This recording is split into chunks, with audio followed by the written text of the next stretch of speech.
My dad lived in his own house in Montreal until the age of 100 and only stopped driving at 97 because his car was stolen.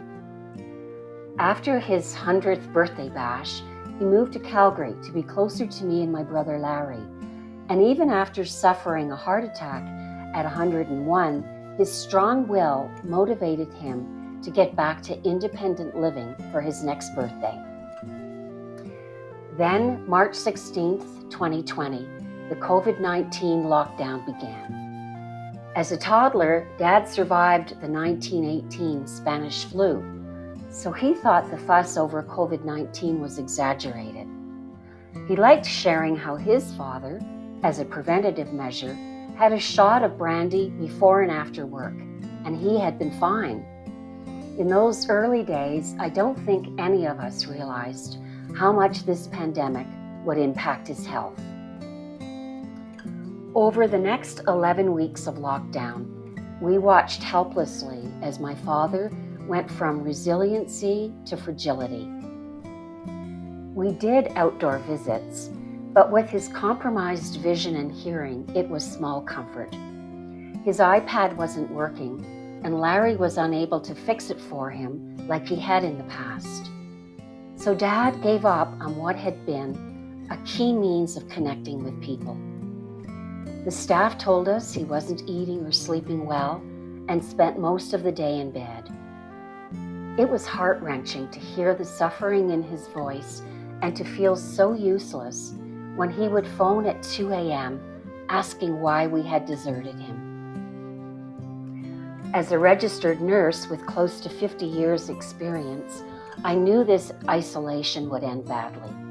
I had a duty to protect him, and I forcefully insisted on seeing him. My heart broke as I walked into his room and found him in bed. He looked like he'd been sleeping rough, unkempt, scraggly beard, emaciated, and so weak.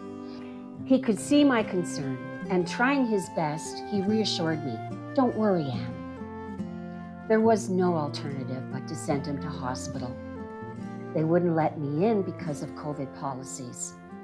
I feared that his being alone in ER would trigger delirium, and hours later, the ER physician called.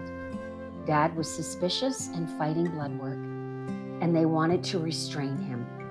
His worst nightmare and ours. Thankfully, the physician and manager gave permission for Larry's presence that night, and it was the most healing of all the interventions he received. Over the next 5 days, we were there to help him through his confusion, feed him, help him get to the loo. After weeks of anguish, he felt safer, cared for, and he improved. Then suddenly, because he had improved so much and was no longer delirious, our visitation rights were rescinded. I was shocked and in tears when the manager called to tell me of their unilateral decision. We felt powerless and frustrated. Thankfully, later that day, Alberta Health Services changed their rules, and 2 designated family members were allowed to be present. Our goal over the next days was to help Dad celebrate his 104th birthday. On the day, he got out of bed, put his glasses on, and enjoyed his favorite chocolate cake. With a strong voice, he conveyed his thanks and best wishes to us all. He had always been clear that he didn't want anyone pulling the plug on him, and we were able to have a conversation about transitioning to comfort care. 4 days later, on a Sunday morning, I took over from my brother and held my dad's hand as he took his last breaths. It wasn't the easiest death because of the pain, but by being there, actively involved with the nurses, we were able to support his pain management.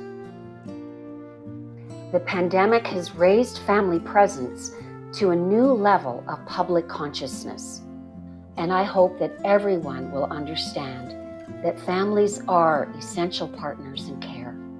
It is morally right, it is clinically right. Family presence is a right.